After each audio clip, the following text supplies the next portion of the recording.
English tutorial চ্যানেলে সকলকে স্বাগত জানাই। আজকের ভিডিওতে প্রেজেন্ট পার্টিসিপলের যত রকম ব্যবহার আছে তার সবগুলো নিয়ে আলোচনা করব। ইংলিশ নিউজপেপারে প্রেজেন্ট পার্টিসিপলের প্রচুর ব্যবহার দেখতে পাবে, কাজেই প্রেজেন্ট পার্টিসিপলের প্রত্যেকটা ব্যবহার শেখা দরকার। এর আগে প্রেজেন্ট পার্টিসিপলের অ্যাক্টিভ প্যাসিভ নিয়ে 2-3টে ট্রান্সলেশন ভিডিও দিয়েছি। ভিডিওগুলো যদি কেউ মিস করে থাকো তাহলে ডেসক্রিপশন বক্সে দেওয়া লিঙ্ক থেকে দেখে নিতে পারো। প্রথমে আমরা একটু দেখে নিই প্রেজেন্ট পার্টিসিপলটা কি। প্রেজেন্ট পার্টিসিপল হলো ভার্ব প্লাস আইএনজি ফর্ম, যা অ্যাডজেক্টিভ এবং অ্যাডভার্বের মতো কাজ করে। It usually expresses an ongoing action. Present participle সাধারণভাবে কোনো চলমান অ্যাকশানকে প্রকাশ করে।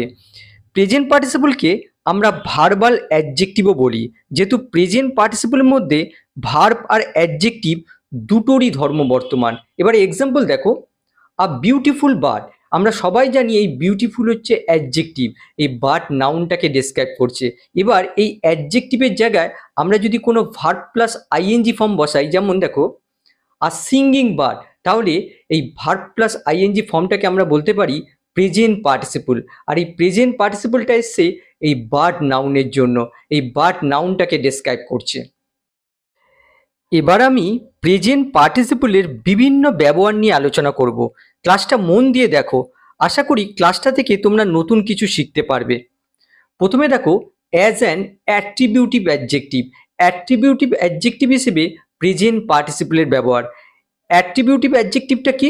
নাউনের পূর্বে কোনো অ্যাডজেক্টিভ বসে সেই নাউনটাকে ডেসক্রাইব করলে সেই অ্যাডজেক্টিভকে আমরা অ্যাট্রিবিউটিভ অ্যাডজেক্টিভ বলি। এক্সাম্পল দেখো, সে ক্রন্দনরত শিশুটিকে সান্ত্বনা দিয়েছিল। She comforted the crying child. এখানে দেখো, ক্রাইং হচ্ছে প্রেজেন্ট পার্টিসিপল, এর বাংলাটা বোঝার চেষ্টা করো। ক্রন্দনরত, দেখো কাঁদছে, এখানে অনগোয়িং অ্যাকশন প্রকাশ করছে। প্রেজেন্ট পার্টিসিপল অনগোয়িং অ্যাকশন প্রকাশ করে। আর লক্ষ্য করো, প্রেজেন্ট পার্টিসিপলটা এই চাইল্ড নাউনের আগে বসে অ্যাডজেক্টিভের কাজ করছে। এটাকে আমরা বলি অ্যাট্রিবিউটিভ অ্যাডজেক্টিভ। পরেরটা দেখো, সে জ্বলন্ত ঘরের ভেতরে আটকা পড়েছিল। He was trapped inside the burning house. দেখো, বার্নিং এর অর্থ হচ্ছে জ্বলন্ত, জ্বলতে থাকা ঘরে। দেখো, অনগোয়িং অ্যাকশন প্রকাশ করছে। দেখো, এই হাউস নাউনের পূর্বে বসে এটা অ্যাট্রিবিউটিভ অ্যাডজেক্টিভের কাজ করছে। তারপর দেখো, ঘেউ ঘেউ করা কুকুরগুলো থেকে দূরে থাকো। Stay away from barking dogs. দেখো, বার্কিং হচ্ছে প্রেজেন্ট পার্টিসিপল, আর এই প্রেজেন্ট পার্টিসিপলটা এই নাউনের আগে অ্যাট্রিবিউটিভ অ্যাডজেক্টিভ হিসেবে ইউজ হয়েছে। পরেরটা দেখো, ঘূর্ণায়মান পাথরে শ্যাওলা জমে না। দেখো, বিখ্যাত প্রবাদ বাক্য। অনুবাদ হবে, আর রোলিং স্টোন গ্যাদার্স নো মোস। লক্ষ্য করো, রোলিং হচ্ছে প্রেজেন্ট পার্টিসিপল, এই স্টোন নাউনের আগে বসে অ্যাট্রিবিউটিভ অ্যাডজেক্টিভ হিসেবে ব্যবহার হয়েছে। এবার দেখো, as a predicative adjective. Predicative adjective হিসেবে প্রেজেন্ট পার্টিসিপলের ব্যবহার। প্রেডিকেটিভ অ্যাডজেক্টিভটা কি? লিঙ্কিং ভার্বের পরে যে অ্যাডজেক্টিভ বসে সাবজেক্ট সম্পর্কে নিউ ইনফরমেশন দেয়, সেই অ্যাডজেক্টিভকে আমরা বলি প্রেডিকেটিভ অ্যাডজেক্টিভ। এক্সাম্পল দেখো, এই খাবারটার স্বাদ বিরক্তিকর লাগছে। অনুবাদ হবে, দিস ফুড টেস্ট ডিসগাস্টিং। এখানে দেখো, দিস ফুড হচ্ছে সাবজেক্ট, টেস্ট হচ্ছে লিঙ্কিং ভার্ব, আর লিঙ্কিং ভার্বের পরে দেখো ডিসগাস্টিং, এটা হচ্ছে প্রেজেন্ট পার্টিসিপল। আর এই প্রেজেন্ট পার্টিসিপলটা এই সাবজেক্ট সম্পর্কে নিউ ইনফরমেশন দিচ্ছে। এই প্রেজেন্ট পার্টিসিপলটা এখানে প্রেডিকেটিভ অ্যাডজেক্টিভ হিসেবে ব্যবহার হয়েছে। আর একটা এক্সাম্পল দেখো, দিনটা খুবই হতাশাজনক মনে হয়েছিল। The day seemed very disappointing. দেখো, দিনটা কেমন মনে হয়েছিল? দিনটা খুবই হতাশাজনক মনে হয়েছিল। সাবজেক্টকে আমরা কেমন দিয়ে প্রশ্ন করে এই প্রেজেন্ট পার্টিসিপলটা পাই। এই প্রেজেন্ট পার্টিসিপলটা এখানে প্রেডিকেটিভ অ্যাডজেক্টিভ হিসেবে ব্যবহার হয়েছে, সাবজেক্ট সম্পর্কে নিউ ইনফরমেশন দিচ্ছে। এবার দেখো, পোস্ট পজিটিভ অ্যাডজেক্টিভ হিসেবে প্রেজেন্ট পার্টিসিপলের ব্যবহার। পোস্ট পজিটিভ অ্যাডজেক্টিভটা কি? নাউনের ঠিক পরে কোনো অ্যাডজেক্টিভ বসে সেই নাউন সম্পর্কে তথ্য দিলে তাকেই পোস্ট পজিটিভ অ্যাডজেক্টিভ বলে। এক্সাম্পল দেখো, আমি জিনিসগুলোকে আকর্ষণীয় করে তোলার চেষ্টা করছি। দেখো, অনুবাদ হবে, I am trying to make the things interesting. এখানে দেখো ইন্টারেস্টিং হচ্ছে প্রেজেন্ট পার্টিসিপল, আর এই প্রেজেন্ট পার্টিসিপলটা দেখো ঠিক থিংস নাউনের পরে বসে এই নাউনটাকে ডেসক্রাইব করছে। এই পার্টিসিপলটা এখানে পোস্ট পজিটিভ অ্যাডজেক্টিভ হিসেবে ব্যবহার হয়েছে। আর একটা এক্সাম্পল দেখো, নায়ক নায়িকার বিচ্ছেদ সিনেমাটাকে বিরক্তিকর করে তুলেছিল। The separation of the hero and heroine made the movie boring. একইভাবে দেখো বোরিং হচ্ছে প্রেজেন্ট পার্টিসিপল, আর এই প্রেজেন্ট পার্টিসিপলটা এই মুভি নাউনের পরে বসে এই মুভি নাউনটাকে ডেসক্রাইব করছে। পার্টিসিপলটা পোস্ট পজিটিভ অ্যাডজেক্টিভ হিসেবে ইউজ হয়েছে। তারপর দেখো after verbs of perception. Verbs of পারসেপশনের পরে যদি কোনো ভার্বের আইএনজি ফর্ম দেখা যায় তাহলে সেটা অবশ্যই প্রেজেন্ট পার্টিসিপল হবে। এই ভার্বস অফ পারসেপশন কোনগুলো? See, here, find, watch, smell, আরও কিছু রয়েছে, এগুলোকে বলা হয় ভার্বস অফ পারসেপশন। এদের পরে যদি কোনো ভার্বের আইএনজি ফর্ম দেখতে পাওয়া যায় তাহলে সেটা অবশ্যই প্রেজেন্ট পার্টিসিপল হবে। এক্সাম্পল দেখো, আমি শুনলাম কেউ উচ্চ স্বরে গান করছে। I hard someone singing loudly. এখানে দেখো এই হার্ড এটা হচ্ছে ভার্ব অফ পারসেপশন, আর এরপরে দেখো সিঙ্গিং, এই সিঙ্গিং অবশ্যই প্রেজেন্ট পার্টিসিপল। দেখো চলমান অবস্থার প্রকাশ করছে। আমি শুনলাম কেউ উচ্চস্বরে গান করছে, চলমান অবস্থার প্রকাশ করছে, এটা হচ্ছে প্রেজেন্ট পার্টিসিপল। এই প্রেজেন্ট পার্টিসিপলটা এই সামওয়ান এই প্রোনাউনটাকে মডিফাই করছে, এই প্রোনাউনকে ডেসক্রাইব করছে। পরেরটা দেখো, আমি কিছু পোড়ার গন্ধ পাচ্ছি। I can smell something burning. দেখো স্মেল হচ্ছে ভার্ব অফ পারসেপশন, আর এই বার্নিং হচ্ছে প্রেজেন্ট পার্টিসিপল, এই সামথিং প্রোনাউনটাকে ডেসক্রাইব করছে। আর একটা এক্সাম্পল দেখো, আমি আকাশে উড়ন্ত পাখিদের দেখেছিলাম, অর্থাৎ উড়তে থাকা পাখিদের দেখেছিলাম, চলমান অবস্থার প্রকাশ করছে। I watched the birds flying in the sky. দেখো ওয়াচ হচ্ছে ভার্ব অফ পারসেপশন, আর এই ফ্লাইং হচ্ছে প্রেজেন্ট পার্টিসিপল, এই বার্ডস নাউনটাকে ডেসক্রাইব করছে। এবার দেখো to actions at the same time. দুটো অ্যাকশান একই সময় ঘটে এমন সিচুয়েশানে আমরা প্রেজেন্ট পার্টিসিপল ব্যবহার করতে পারি। এক্সাম্পল দেখো, রাস্তা দিয়ে হাঁটতে হাঁটতে জন একটা গাড়ি দ্বারা ধাক্কা খেয়েছিল। অনুবাদ হবে, walking down the street John was hit by a car. এখানে লক্ষ্য করো দুটো ঘটনা ঘটেছে, আর দুটো ঘটনা দেখো একই সময় ঘটেছে। রাস্তা দিয়ে যখন হাঁটছিল তখন জন একটা গাড়ি দ্বারা আঘাতপ্রাপ্ত হয়েছিল, তার মানে দুটো অ্যাকশান একই সময় ঘটছে। এক্ষেত্রে আমরা প্রথম অ্যাকশানের সাথে প্রেজেন্ট পার্টিসিপল ইউজ করতে পারি। এখানে একটা জিনিস লক্ষ্য করো, এখানে দেখো প্রথমে এই হোয়াইলটাকে ব্র্যাকেট করে দিয়েছি। এখানে দেখো যদি তোমরা এখানে হোয়াইল ব্যবহার করো তাহলে এক্ষেত্রে হোয়াইলটা প্রিপোজিশন হিসেবে কাজ করবে, আর প্রিপোজিশনের পরে কোনো ভার্বের আইএনজি ফর্ম এলে সেটা জিরান্ট হয়, সেক্ষেত্রে কিন্তু সেটা জিরান্ট হয়ে যাবে।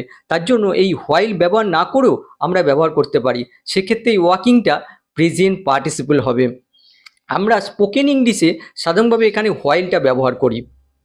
তাহলে দেখো ওয়াকিং হচ্ছে প্রেজেন্ট পার্টিসিপল, আর এই পুরো অংশটা হচ্ছে প্রেজেন্ট পার্টিসিপল ফ্রেজ, আর এই প্রেজেন্ট পার্টিসিপলটা এই জন নাউনটাকে ডেসক্রাইব করছে। আমরা যদি এই বাক্যটাকে এভাবে লিখি, walking down the street a car hit John, তাহলে কিন্তু এটা ড্যাংলিং পার্টিসিপল হয়ে যাবে। তাহলে মনে হবে যে এই কারটাই যেন এই হাঁটার কাজটা করছে, সেক্ষেত্রে কিন্তু এটা ড্যাংলিং পার্টিসিপল হয়ে যাবে। 2 নম্বর দেখো, স্টেশনে ট্রেনের জন্য অপেক্ষা করতে করতে আমি আমার বন্ধুকে দেখলাম। Waiting for the train at the station I saw my friend. এখানে দেখো ওয়েটিং হচ্ছে প্রেজেন্ট পার্টিসিপল। এক্ষেত্রে আবার বলে রাখি যে যদি তোমরা হোয়াইল ব্যবহার করো তাহলে সেক্ষেত্রে কিন্তু এটা প্রেজেন্ট পার্টিসিপল থাকছে না, এটা জিরান্ড হয়ে যাবে। তাহলে দেখো ওয়েটিং হচ্ছে প্রেজেন্ট পার্টিসিপল, আর এই প্রেজেন্ট পার্টিসিপলটা এই আইকে মডিফাই করছে। পরেরটা দেখো, জন ফোনে কথা বলতে বলতে ঘরে প্রবেশ করলো। John talking on the phone enter the room. দেখো এখানে প্রেজেন্ট পার্টিসিপল ফ্রেজটা দেখো বাক্যের মাঝখানে ইউজ হয়েছে। এই টকিং হচ্ছে প্রেজেন্ট পার্টিসিপল, আর এই পুরো অংশটা হচ্ছে প্রেজেন্ট পার্টিসিপল ফ্রেজ, এই জনকে ডেসক্রাইব করছে। এবার পরেরটা দেখো, one incident is followed by another incident, there is no time gap between two incidents. একটা ঘটনার পরে আর একটা ঘটনা ঘটছে, দুটো ঘটনার মাঝে কোনো সময় গ্যাপ নেই। এমন ক্ষেত্রে আমরা প্রথম ঘটনার সাথে প্রেজেন্ট পার্টিসিপল ব্যবহার করি। এক্সাম্পল দেখো, খবরটা শুনে সে তৎক্ষণাৎ অফিসে দৌড়ে গেছিল। দেখো, দুটো ঘটনা ঘটেছে, আর বাক্যটা দেখেই বোঝা যাচ্ছে যে একটা ঘটনা শেষ হওয়ার সাথে সাথেই আর একটা ঘটনা ঘটছে, দুটো ঘটনার মাঝে কোনো সময় গ্যাপ নেই। তাহলে দেখো, খবরটা শুনে, হিয়ারিং দ্য নিউজ, সে তৎক্ষণাৎ অফিসে দৌড়ে গেছিল, she immediately rush to the office. তাহলে দেখো, দুটো ঘটনা, আর প্রথম ঘটনার সাথে আমরা প্রেজেন্ট পার্টিসিপল ব্যবহার করছি। হিয়ারিং হচ্ছে প্রেজেন্ট পার্টিসিপল, আর এই পুরো অংশটা হিয়ারিং দ্য নিউজ, এটা হচ্ছে প্রেজেন্ট পার্টিসিপল ফ্রেজ। এই সি, এই প্রোনাউনটাকে মডিফাই করছে, এই সাবজেক্টটাকে মডিফাই করছে। পরেরটা দেখো, ঘরে প্রবেশ করে সে টিভি চালিয়ে দিল। দেখো, দুটো ঘটনার মাঝে কিন্তু কোনো সময় গ্যাপ নেই। তাহলে কি হবে? Entering the room he turned on the TV. দেখো, এন্টারিং হচ্ছে প্রেজেন্ট পার্টিসিপল, আর এই পুরো অংশটা হচ্ছে প্রেজেন্ট পার্টিসিপল ফ্রেজ। এই হি সাবজেক্টকে ডিসক্রাইব করছে। আর একটা এক্সাম্পল দেখো, পকেট থেকে টাকা বের করে সে আমাকে দিল। দেখো, একটা ঘটনা শেষ হওয়ার সাথে সাথেই আর একটা ঘটনা ঘটছে। এক্ষেত্রে আমরা প্রথম ঘটনার সাথে প্রেজেন্ট পার্টিসিপল ইউজ করতে পারি। তাহলে কি হবে? Taking money out of his pocket he gave it to me. দেখো, টেকিং হচ্ছে প্রেজেন্ট পার্টিসিপল, এই হি সাবজেক্টকে ডিসক্রাইব করছে। নেক্সট আমরা দেখব আইডেন্টিফাইং নাউন অর প্রোনাউন। কোনো নাউন বা প্রোনাউনকে আইডেন্টিফাই করতে প্রেজেন্ট পার্টিসিপল ব্যবহার করা হয়। যেমন দেখো, পার্টিতে গোলাপি শাড়ি পরে থাকা মেয়েটা আমার বোন। এখানে দেখো, এখানে মেন ক্লজটা হচ্ছে মেয়েটা আমার বোন, আর এই মেয়েটা সম্পর্কে অতিরিক্ত তথ্য দেওয়া হচ্ছে যে পার্টিতে গোলাপি শাড়ি পরে থাকা। এই তথ্যটা আসলে এই নাউনটা সম্পর্কে দেওয়া হচ্ছে। তাহলে অনুবাদ কি হবে? The girl wearing a pink sari at the party is my sister. এখানে দেখো, ওয়ারিং হচ্ছে প্রেজেন্ট পার্টিসিপল, আর এই পুরো আন্ডারলাইন অংশটা হচ্ছে প্রেজেন্ট পার্টিসিপল ফ্রেজ। এই গার্ল নাউনকে ডিসক্রাইব করছে। এবারে একটা বিষয় লক্ষ্য করো, এই প্রেজেন্ট পার্টিসিপল ফ্রেজের মাধ্যমে যে তথ্যটা দেওয়া হচ্ছে সেটা হচ্ছে জরুরি তথ্য, এসেনশিয়াল ইনফরমেশান। কেন এটা জরুরি তথ্য? দেখো, পার্টিতে তো অনেক মেয়ে আছে, পার্টিতে মেয়েগুলোর মধ্যে যে মেয়েটা পিঙ্ক শাড়ি পরে আছে সেই হচ্ছে আমার বোন। তার মানে এই পার্টিসিপল ফ্রেজের মাধ্যমে যে তথ্যটা দেওয়া হচ্ছে সেটা হচ্ছে জরুরি তথ্য। এই তথ্যটাকে কখনোই বাক্য থেকে বাদ দেওয়া যাবে না। এই ধরনের পার্টিসিপিয়াল ফ্রেজকে আমরা বলি রেস্ট্রিকটিভ পার্টিসিপিয়াল ফ্রেজ। এবারে এই বাক্যটা দেখো, কালো জ্যাকেট পরিহিত আমার বাবা আমার জন্য অপেক্ষা করছে। এখানে মেন ক্লজ কোনটা? আমার বাবা আমার জন্য অপেক্ষা করছে। আর এই আমার বাবা সম্পর্কে অতিরিক্ত তথ্য দেওয়া হচ্ছে কালো জ্যাকেট পরিহিত। তাহলে এর অনুবাদ কি হবে? My father wearing a black jacket is waiting for me. এখানে দেখো, ওয়ারিং হচ্ছে প্রেজেন্ট পার্টিসিপল, আর এই পুরো আন্ডারলাইন অংশটা হচ্ছে প্রেজেন্ট পার্টিসিপল ফ্রেজ। এই ফাদার সম্পর্কে তথ্য দেওয়া হচ্ছে। এবারে একটা বিষয় লক্ষ্য করো, দেখো এই পার্টিসিপল ফ্রেজের দুপাশে কমা ব্যবহার করা হয়েছে।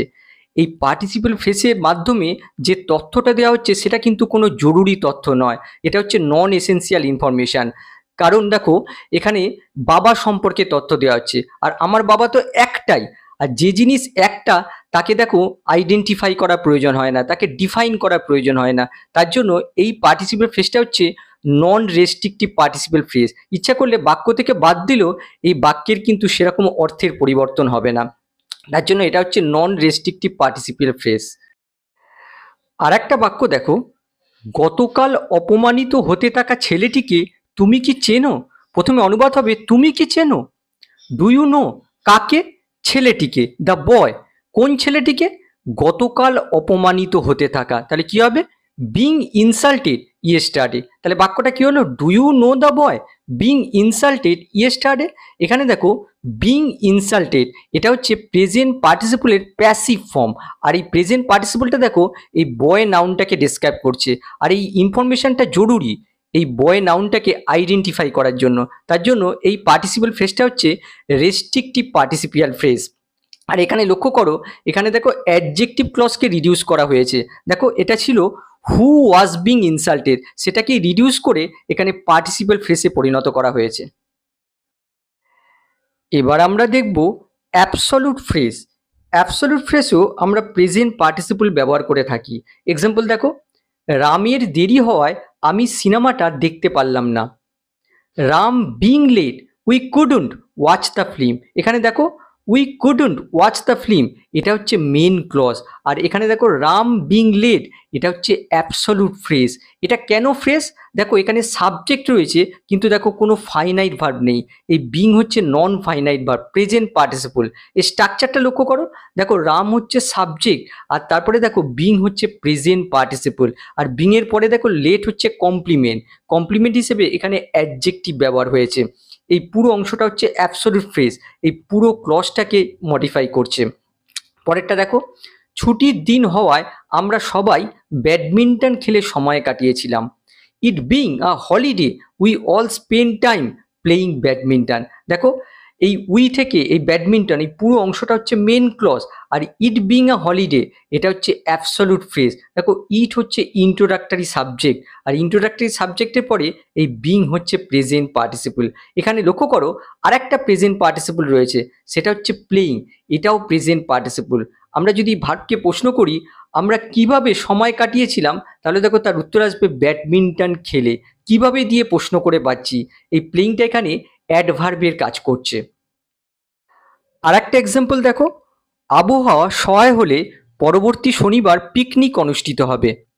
Weather permitting the picnic will be held next Saturday. এখানে দেখো ওয়েদার হচ্ছে সাবজেক্ট, আর সাবজেক্টের পরে দেখো পারমিটিং, এটা হচ্ছে প্রেজেন্ট পার্টিসিপল। এই পুরো অংশটা হচ্ছে অ্যাবসলিউট ফ্রেজ। এবার দেখো, to show the reason for an action, কোনো অ্যাকশানের জন্য কারণ বোঝাতে আমরা প্রেজেন্ট পার্টিসিপল ব্যবহার করি। এক্সাম্পল দেখো, জেনে যে সে পড়তে ভালোবাসে জন তার জন্য একটা বই কিনেছিল। Knowing that she loves reading the book John brought her a book. এখানে লক্ষ্য করো জন ব্রট হার আ বুক, এটা হচ্ছে মেন ক্লজ। আমরা যদি এই মেন ক্লজকে প্রশ্ন করি যে জন কেন তার জন্য একটা বই কিনেছিল, তাহলে দেখো তার উত্তর হবে জেনে যে সে পড়তে ভালোবাসে। তাহলে দেখো এই কারণ অংশে আমরা প্রেজেন্ট পার্টিসিপল ইউজ করেছি। এই প্রেজেন্ট পার্টিসিপলটা এই ভার্বটাকে মডিফাই করছে। আমরা ভার্বকে কেন দিয়ে প্রশ্ন করে পাচ্ছি, আর সাথে সাথে এই জন সাবজেক্টটাকেও মডিফাই করছে। পরেরটা দেখো, উত্তরটা না জানায় সে আলোচনা চলাকালীন চুপচাপ থাকলো। Not knowing the answer she remain silent during the discussion. এখানে দেখো she remain silent during the discussion, এই অংশটা হচ্ছে মেন ক্লজ। এই মেন ক্লজকে আমরা যদি প্রশ্ন করি যে সে কেন আলোচনা চলাকালীন চুপচাপ থাকলো, তাহলে দেখো তার উত্তর আসবে উত্তরটা না জানায়। তাহলে দেখো এটা হচ্ছে কারণ অংশ, আর এই কারণ অংশে দেখো আমরা প্রেজেন্ট পার্টিসিপল ইউজ করেছি। এই প্রেজেন্ট পার্টিসিপলটা আসলে এই ভার্বটাকে মডিফাই করছে। ভার্বকে কেন দিয়ে প্রশ্ন করে পাচ্ছি, সাথে সাথে দেখো এই সাবজেক্টটাকেও মডিফাই করছে। 3 নম্বর দেখো, অনভিজ্ঞ হওয়ায় সে প্রচুর ভুল করে। Being inexperience he makes a lot of mistakes. দেখো he makes a lot of mistakes, এটা হচ্ছে মেন ক্লজ। আমরা যদি মেন ক্লজে ভার্বকে প্রশ্ন করি সে কেন প্রচুর ভুল করে, তাহলে দেখো তার উত্তর আসছে অনভিজ্ঞ হওয়ায়। দেখো কারণ অংশে আমরা প্রেজেন্ট পার্টিসিপল ইউজ করেছি। এই বিং হচ্ছে প্রেজেন্ট পার্টিসিপল, আর এই বিং এর পরে দেখো ইনএক্সপেরিয়েন্স, এটা হচ্ছে অ্যাডজেক্টিভ। পরেরটা দেখো, সে ফোনে ঘন্টার পর ঘন্টা কথা বলেছিল এই ভেবে যে তার বাবা মা ঘুমিয়ে আছে। হি talked on the phone for hours thinking his parents were asleep. এখানে দেখো মেন ক্লজটা হচ্ছে হি talked on the phone for hours. আমরা যদি মেন ক্লজের এই ভার্বকে প্রশ্ন করি সে কেন ফোনে ঘন্টার পর ঘন্টা কথা বলেছিল, তাহলে দেখো তার উত্তর আসবে এই ভেবে যে তার বাবা মা ঘুমিয়ে রয়েছে। তার মানে এটা কারণ অংশ বোঝাচ্ছে। আর দেখো শেষে রয়েছে, এক্ষেত্রে এই জায়গায় আমাদের প্রেজেন্ট পার্টিসিপল ইউজ করতে হবে, আর অবশ্যই এখানে কমা ব্যবহার করতে হবে। যেহেতু এখানে থিঙ্কিং, কিন্তু যদি এখানে যদি কমাটা না ব্যবহার করা হয় তাহলে বোঝাবে থিঙ্কিং যেন এই নিকটবর্তী এই আওয়ার নাউনটাকে মডিফাই করছে, কিন্তু অ্যাকচুয়ালি এই আওয়ার নাউনকে মডিফাই করছে না। থিঙ্কিং এখানে এই হিকে মডিফাই করছে, সাথে সাথে ভার্বকেও মডিফাই করছে। আর একটা এক্সাম্পল দেখো, উদ্বিগ্ন হয়ে সে ডাক্তারকে ফোন করেছিল। Being worried she call the doctor. এখানে দেখো বিং হচ্ছে প্রেজেন্ট পার্টিসিপল, আর ওয়ারিড হচ্ছে অ্যাডজেক্টিভ। এখানে বোঝাচ্ছে she call the doctor because she was worried. এবার দেখো, to show the result of an action, কোনো অ্যাকশানের রেজাল্ট বা ফলাফল বোঝাতেও আমরা প্রেজেন্ট পার্টিসিপল ইউজ করে থাকি। এক্সাম্পল দেখো, বোমাটি বিস্ফোরিত হয়েছিল যার ফলে বিল্ডিংটা ধ্বংস হয়েছিল। The bomb exploded destroying the building. এই বাক্যটাকে আমরা এভাবে লিখতে পারতাম, the bomb exploded as a result it destroyed the building. কিন্তু তা না লিখে আমরা শুধুমাত্র বলতে পারি ডিস্ট্রয়িং দ্য বিল্ডিং। এই ডিস্ট্রয়িং হচ্ছে প্রেজেন্ট পার্টিসিপল, আর ডিস্ট্রয়িং দ্য বিল্ডিং এই পুরো অংশটা হচ্ছে present participle phrase.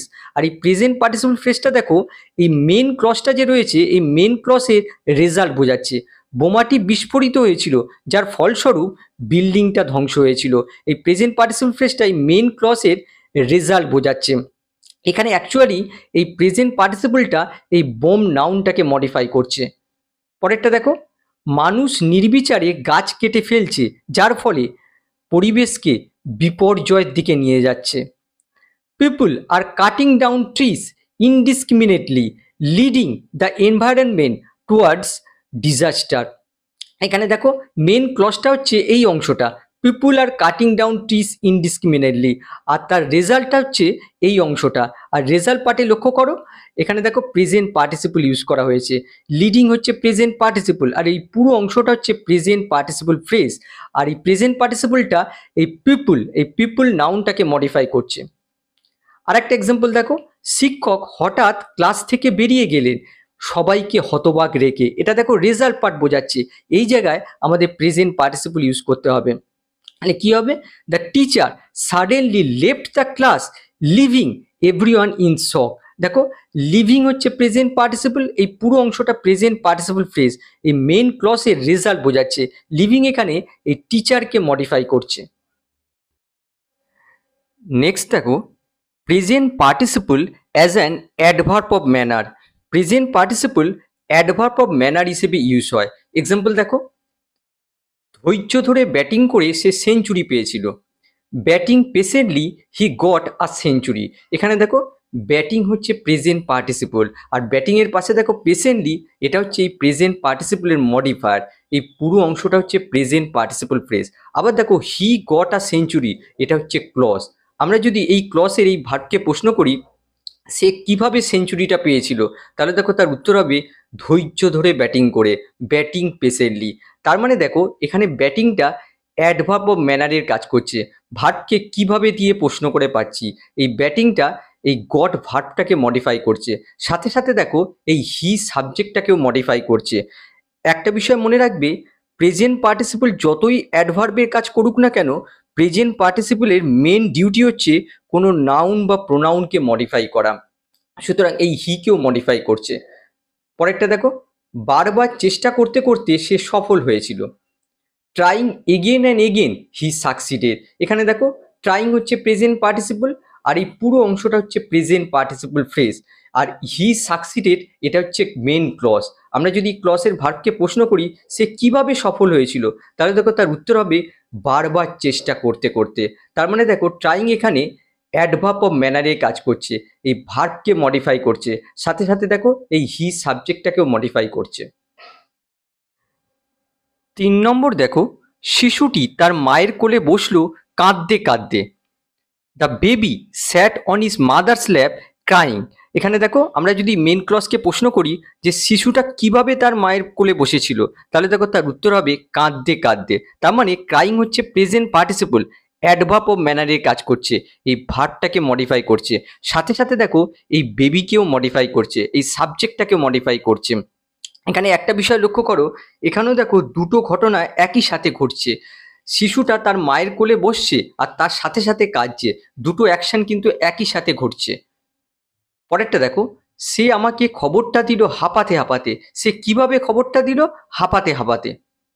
He gave me the news painting. দেখো প্যান্টিং হচ্ছে প্রেজেন্ট পার্টিসিপল, আর এই প্রেজেন্ট পার্টিসিপলটা অ্যাডভার্ব অফ ম্যানারে কাজ করছে, ভার্বকে মডিফাই করছে।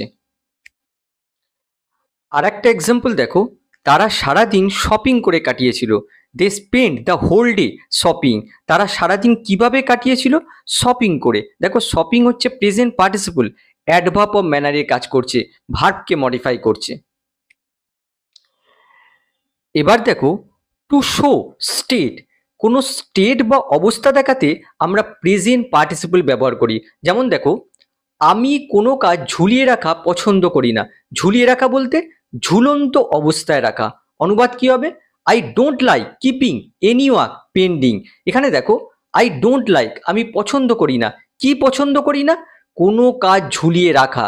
এখানে দেখো, এই কিপিং হচ্ছে জিরান, এই লাইক ভার্বের অবজেক্ট। আবার দেখো, পেন্ডিং হচ্ছে প্রেজেন্ট পার্টিসিপল, এই ওয়ার্ক নাউনটাকে মডিফাই করছে। 2 নম্বর দেখো, স্কুলের গেটে অপেক্ষারত ছেলেটিকে তুমি কি চেনো? অপেক্ষারত বলতে বোঝাচ্ছে অপেক্ষমান অবস্থায় রাখা। তাহলে দেখো, প্রথমে অনুবাদ হবে তুমি কি চেনো? Do you know? কাকে চেনো? ছেলেটিকে, দ্য বয়। কোন ছেলেটিকে? স্কুলের গেটে অপেক্ষারত ছেলেটিকে। কি হবে? Waiting at the school gate. তাহলে বাক্যটা কি হলো? Do you know the boy waiting at the school gate. এখানে দেখো, এই ওয়েটিং হচ্ছে প্রেজেন্ট পার্টিসিপল, এই বয় নাউনকে ডেসক্রাইব করছে, কোনো অবস্থা প্রকাশ করছে। পরেরটা দেখো, বাড়ির মালিক লোকটিকে টাকা চুরি করা অবস্থায় ধরে ফেললেন। অনুবাদ কি হবে? The owner of the house caught the man stealing money. এখানে দেখো, স্টিলিং হচ্ছে প্রেজেন্ট পার্টিসিপল, আর এই প্রেজেন্ট পার্টিসিপলের অবজেক্ট হচ্ছে মানি। এই প্রেজেন্ট পার্টিসিপলটা এই ম্যান নাউনকে মডিফাই করছে। আশা করি প্রেজেন্ট পার্টিসিপলের ব্যবহারগুলো তোমরা শিখতে পেরেছো। আবার নেক্সট ক্লাসে দেখা হবে। বাই।